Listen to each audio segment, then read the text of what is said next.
সরকারি জমি থেকে বেআইনিভাবে বসবাসকারীদের উচ্ছেদ অভিযানে নামল প্রশাসন। মঙ্গলবার বাঁকুড়া পৌরসভার চেয়ারম্যান অলকা সেন মজুমদার, উপপৌর প্রধান হীরালাল চট্টরাজ, সদর মহকুমা শাসক অয়ন দাশগুপ্ত, সদর থানার আইসির উপস্থিতিতে শহরের মাচানতলা এলাকার ওই জমিতে দীর্ঘদিন ধরে বসবাসকারী পরিবারগুলিকে অন্যত্র সরে যাওয়ার নির্দেশ দেন মহকুমা শাসক। উল্লেখ্য, সরকারি ওই জমিতে 17টি পরিবারের 100 জন বসবাস করেন। ওই পরিবারগুলির বেশ কিছু সদস্যদের বিরুদ্ধে একাধিকবার বেআইনিভাবে মদ বিক্রির অভিযোগ ওঠে। যদিও সরকারি জমিতে বসবাসকারীরা প্রত্যেকেই ওই অভিযোগ মানতে নারাজ।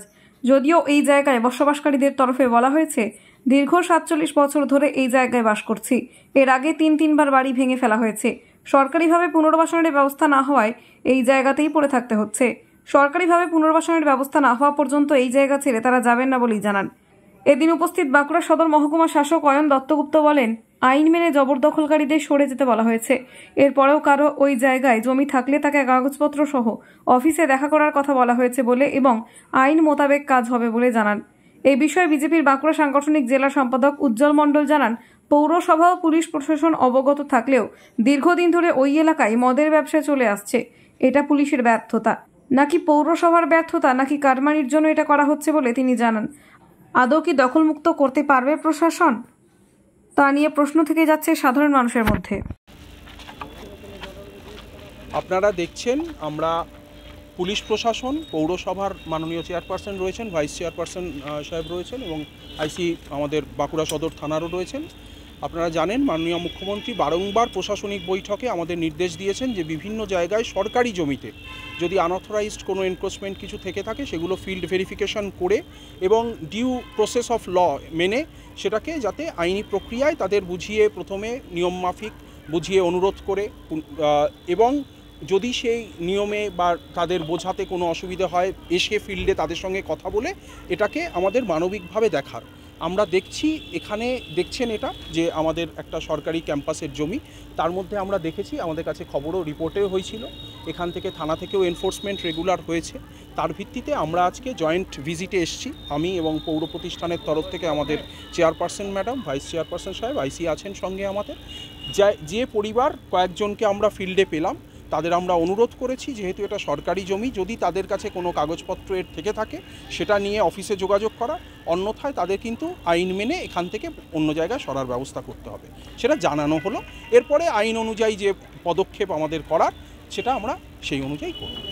একবার তো টাকা পয়সা দেওয়া হয়েছিল, আমরা অফিস রেকর্ড পুরোটা ভেরিফাই করে আইনের মধ্যে থেকে এবং মানবিকভাবে যে নির্দেশ রাজ্য সরকার দিয়েছেন সেটাকেই এনশিওর করার ব্যবস্থা। সরকারি একটা জায়গায় অবৈধভাবে এখানে মদের ব্যবসা চলে, যে কোনো অভিযোগ এলে তার ভিত্তিতে স্থানীয় প্রশাসন তারা ফিল্ডে আসেন, আমরা এসছি, আপনারা দেখছেন সেটা, এবং তার ভিত্তিতে যে আইনানুগ ব্যবস্থা রাজ্য সরকারের নির্দেশ মোতাবেক হওয়ার সেটা।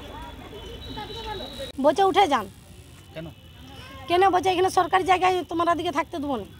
তাহলে আমরা বলছি আমরা কোথায় যাব?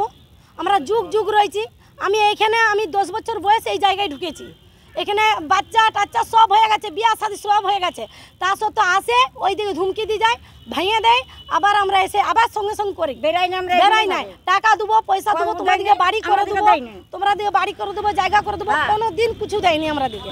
আর আমরা এখানেই পড়ে রয়েছি, এই ঠান্ডা বর্ষাতে এখানেই আমরা যুগ কেটে দিয়েছি। তা সত্ত্বেও আসছে পুলিশ প্রশাসনকে নিয়ে ভেঙে দেবো, চুরে দেবো, এই চলে যান, না হলে এই জায়গাগুলো যা জিনিসপত্র রয়েছে আপনাদের হাঁড়ি বাসন সব চুর করে দেবো। তাহলে আমরা কোথায় যাবো? আমাদের তো ঠাই করে দেবে, একটা ফুটপাতের লোককে যদি এখানে আমাদের ভেঙে আমাদেরকে এইখানে ওয়াদকে করে দেবে, তাহলে আমরা কোথায় যাব? আমাদের বাড়িগুলো ভাঙবে, আমরা কোথায় যাব? বলছে না আপনাদের বাড়ি আছে, আমাদের ভেঙে দেখ, আমাদের করে দেখ, জায়গা দেখ, ব্যবস্থা করে দেখ, ঘর দুয়ার করে দেখ, আমরা চলে যাব। কতগুলো পরিবার রয়েছে আমরা এখানে রয়েছি, তাও কত লোক হবে? 17টা ঘর।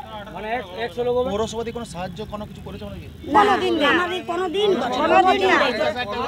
হ্যাঁ না, আমরা দিকে দেই, আমাদের দিকে দেয়নি। চেয়ারম্যান যে বলে গেল 50,000 দিয়েছে, আমাদের একটা নাম আছে, আমার নাম বেবি খাতুন।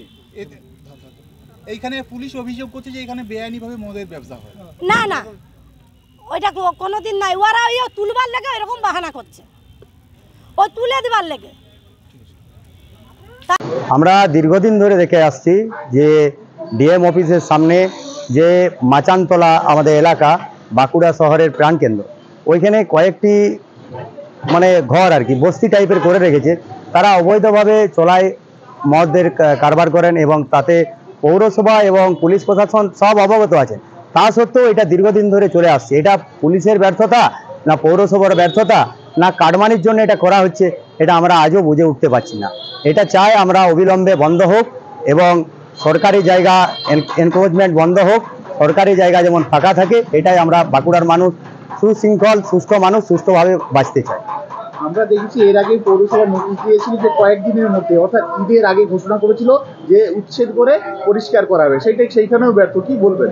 নোটিশ এরকম বিগত দিন দিয়ে আসছে, কিন্তু পৌরসভা যারা পৌরসভার দায়িত্বে আছেন তারা তাদের পকেটে কাটমানি ঢুকছে, তার জন্য এটা বন্ধ হচ্ছে না আমরা মনে করছি। আমার নাম উজ্জ্বল মণ্ডল।